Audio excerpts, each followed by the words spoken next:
যেটা বলা সেটা সাকিব আর আমি পাশাপাশি বসেই বলবো, 1 বছরের মধ্যেই বিয়ে করব। আমার তো বিয়ে হবে, আমার বিয়ে হবে না, আমি বিয়ে করব না। মানুষ এক একজন নায়ক নায়িকা 4টা 5টা 6টা করে বিয়ে করে ফেলতেছে, আমার কি বিয়ে হবে না? চিত্রনায়ক শাকিব খানের তৃতীয় বিয়ে প্রসঙ্গে হঠাৎ করে আলোচনায় উঠে আসেন অভিনেত্রী মিষ্টি জান্নাত। সম্প্রতি শাকিব খানের সঙ্গে বিয়ের গুঞ্জনে খবরের শিরোনামে এসেছেন তিনি। গণমাধ্যম সূত্রে জানা যায়, ডাক্তার পাত্রীকেই বিয়ে করতে যাচ্ছেন শাকিব, তবে সেই পাত্রের পরিচয় এখনো জানা যায়নি। অন্যদিকে গুঞ্জন উঠেছে অভিনেত্রী ও ডাক্তার মিষ্টি জান্নাতই নাকি সেই পাত্রী। বিষয়টি নিয়ে মিষ্টি জান্নাত গণমাধ্যমে ইতিমধ্যে কথা বলেও স্পষ্ট করে কিছু জানাননি।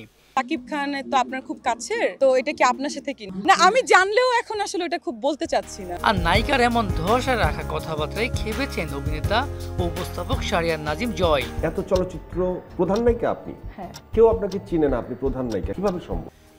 জয়ের ভাষ্য মতে ওই মেয়ে ভাইরাল হওয়ার জন্যই শাকিবকে জড়িয়ে এইসব কথা বলেছেন।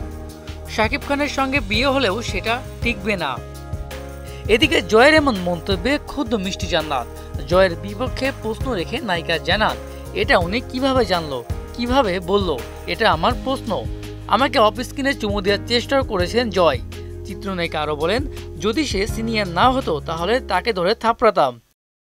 সিনিয়র না তো থাপড়াইতাম, যে একেবারে ঠাস ঠাস করে চড় দিতাম। এসব বিষয়ে কথা বলতে সম্প্রতি একটি সংবাদ সম্মেলন করেন মিষ্টি জান্নাত। সেখানে তিনি জানিয়েছেন, প্রয়োজনে এসব নিয়ে তিনি আইনি ব্যবস্থা নেবেন, অভিযোগ জানাবেন পুলিশের সাইবার ক্রাইম বিভাগে।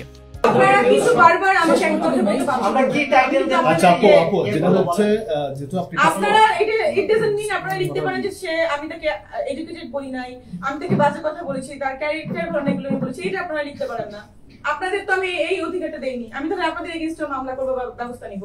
সরি টু সে, আপনারা কোনো বাজে ক্যাপশন লিখবেন না। ওয়ালটন ফ্রিজ কিনে অনেকের মতো আপনিও হয়ে যেতে পারেন মিলেনিয়াল, সেরা পণ্যের সেরা অফার। সংবাদ সম্মেলনের এক পর্যায়ে সাংবাদিকের প্রশ্নের উত্তরে অভিনেত্রী জানান, জয়কে থাপড়ানো না, জুতা পেটা করা উচিত ছিল।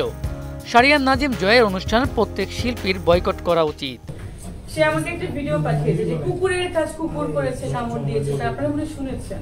তো এখন তো আমার মনে হচ্ছে থাপড়ানো, তাকে জুতো পেটা করা উচিত ছিল আমার ডিরেক্ট, কারণ এই কথাটা সে বলতে পারে না। আমার মনে হয় প্রতিটা আর্টিস্টের শাহরিয়ার নাজিম জয়ের যে প্রোগ্রামটা বয়কট করা উচিত, এবং অলরেডি আমি অনেক সিনিয়র আর্টিস্ট আমাকে ফোন করে। এখানেই থেমে যাননি এই নায়িকা, নিজেই সংবাদ সম্মেলন ডেকে সাংবাদিকদের দিয়েছেন হুমকিও। এখন দেখার বিষয় মিষ্টি জান্নাতের এমন মন্তব্যে কি পদক্ষেপ নেয় জয়।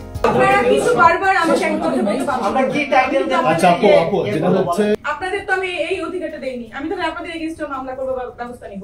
সরি টু সে, আপনারা কোনো বাজে ক্যাপশন লিখবেন না। মিসবা রহমান, মোহনা ডিজিটাল।